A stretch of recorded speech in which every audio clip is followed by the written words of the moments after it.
So we've just learned a bit more about NASCAR 26 through an insider gaming interview with Matt Lewis from Mike Straw, and we're going to talk about some of the few big things that I learned from the interview that I want to share with you guys. But it was a 38-minute interview. If you guys want to watch the full interview, there's going to be plenty of stuff in there that I'm not going to talk about, like a lot of technical stuff, roadmap stuff, certain decisions, and what goes into them that you can watch linked down below in the description.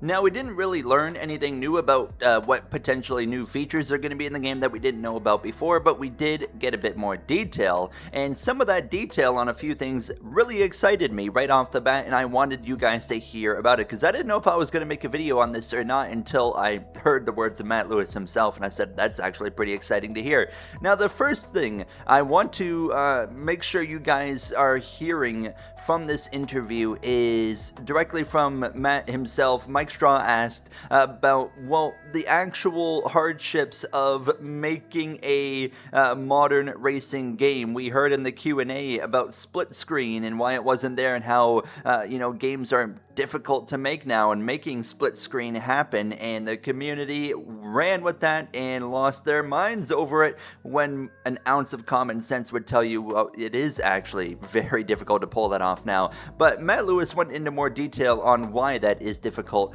in this interview, so take a listen. Well, they had it 20 years ago. Why can't it be for this? How big of a difference is it developing a game today with the technology today than it was 2006, 2007? I think the biggest piece of it is just functionally the nature of the graphics and the nature of these super detailed engines with Unreal in particular. They allow you to push the graphical limits in these games to such a far extent that some of those things like split screen, split screen for what it is, it's the number of times that you render things, right? And so you're already at a disadvantage with a 40 car field, running that many physics for that many cars, rendering all those cars. But then depending on how you do split screen, you have to render it an additional 2 times if you have rear view mirrors, 4 times if you have little side mirrors, and all of a sudden it becomes exponentially more expensive. And people like to say, oh, they did that, 20 years ago. Well, the graphics weren't what they were 20 years ago, right? So when you were rendering 20-year-old graphics twice, it wasn't as difficult as it is nowadays. And so the answer to some would be, okay, just do it and turn the graphics down. And that is an option, right? Like, we could put in split screen and it could not look great, and that could be an option, but it's one of those be careful what you wish for things, right? Where it's like, that's not the product that we want to put out. Yeah. And so again, it just comes back to this constant, prioritization of what do we feel is most important and how do we want to attack things in what order. So I'm sure people will still find a way to complain about that. But, you look at, major racing games that have cut split screen from their games. It's not just NASCAR that's lacking it right now. Forza cut split screen. Need for Speed, Ignition, of course. Let's not talk about Ignition. The Crew, stuff like that. Those games have all cut split screen out because of the hardships of adding it as these games have gotten more technically advanced and more graphically advanced and everything that's being rendered on your screen. Just gotta be patient, because I'm very hopeful that we are going to get that in the future. They are well aware of how important split screen is to NASCAR gaming. Now, I want to talk about really the meat and butter of what I got from this interview that excited me, and it was just a bit more detail on the dynamic tracks and as well the AI racing. 2 things that I'm looking forward to the most is the dynamic tracks as well as the AI improvements. And Matt would also, right off the bat, actually mention that dynamic tracks is a toggle on or off. You actually, if you don't want dynamic tracks, you can turn them off.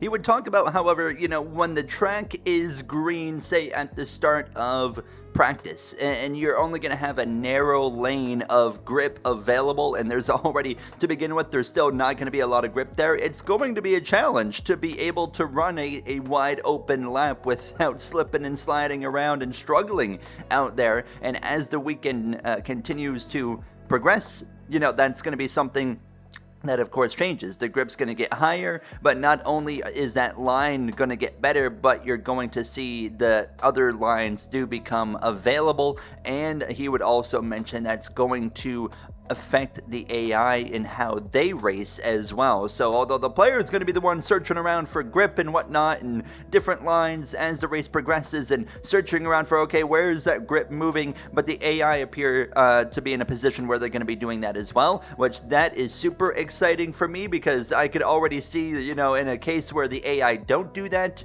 it'd be really awkward, where it's like the player, it would feel like you would have just a massive advantage, because you'd just be able to go where the grip is while the AI are just trained to run, you know, where they were already programmed to run, instead of like searching around for the grip. So it would give the player kind of an infinite advantage in that case. So that's really exciting to know that the AI as well are kind of have at least enough intelligence to know the grip's also moving around, and therefore they also have to move around. And then that's going to present another challenge to the player, because I'll be racing at, who knows, at Las Vegas, and I find a new lane that's working and gripped up as the track's dynamically moving around, and all of a sudden, well, the AI have figured it out too, and well, now where do I gotta go? I gotta try and make something else work now. Right? Like when you go in and you hop into practice, that track is green. And so hopping in there and turning laps at full speed is tough, because there's one very narrow lane that you can maybe find some grip, right?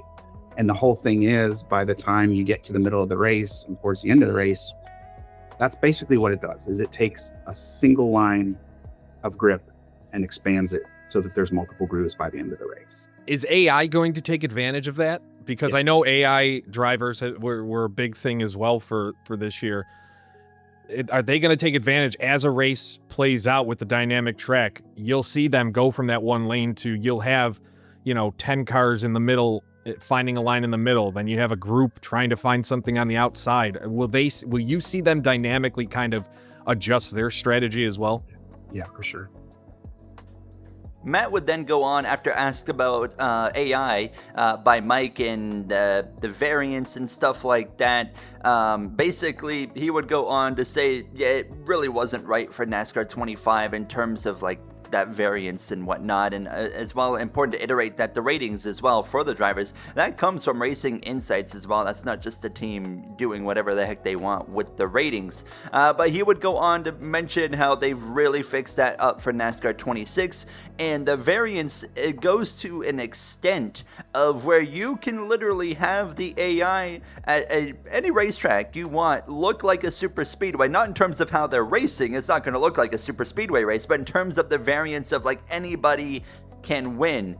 That in itself is going to be insane. That gives me a whole bunch of video ideas, but that tells me right off the bat that variance slider is going to have so much potential. Obviously, I'm going to be very limited on how I use it, because I want more variance in my races, but I also still want it to lean more towards realism at the same time. So I'm definitely going to be messing around with that slider a lot in the early going, just to see what the right balance is. But I was really glad to hear them acknowledge that going into this game. We've done two things. One is we have fixed the variance overall. There was definitely some, repeated winners and things like that. I would say the skill levels were generally correct per track type. It was more that there wasn't enough variance on top of that, right? You didn't have a guy that would like sneak in from running 10th in practice to being the fastest in the race, that kind of stuff. That has been fixed. The second thing, though, that's perhaps more interesting is we've given the player control with a slider of that variance.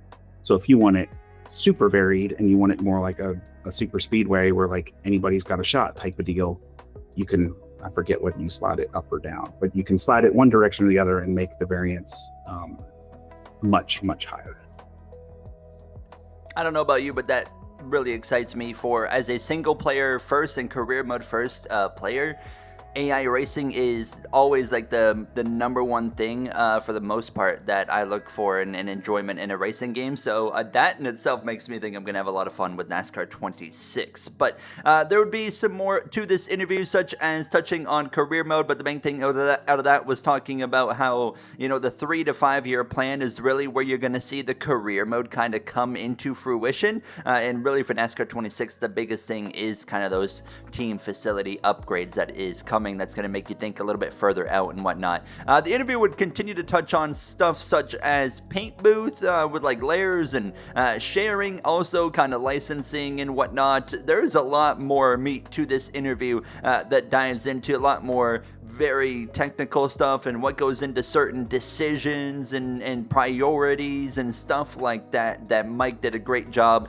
I always love when Mike does interviews because he asks some really unique questions that I always find quite interesting to listen to. So if you guys want to take a look at the rest of the interview, it is again linked down below in the description. But my final thoughts is we didn't really learn a whole lot of new stuff at all, but I'm okay with that. We just got a little bit more insight into certain things that I was also curious about, like the AI and as well those dynamic tracks, and wanting to understand, is it going to be challenging? From the sounds of it, it is, and hearing that the AI are actually going to be kind of working around those dynamic tracks, that was something we didn't really know about, and that was kind of the big tidbit to me right there that gets me excited going into NASCAR 26. But that's going to do it for me. Thank you guys so much for watching, and again, check out the interview down below, linked in the description.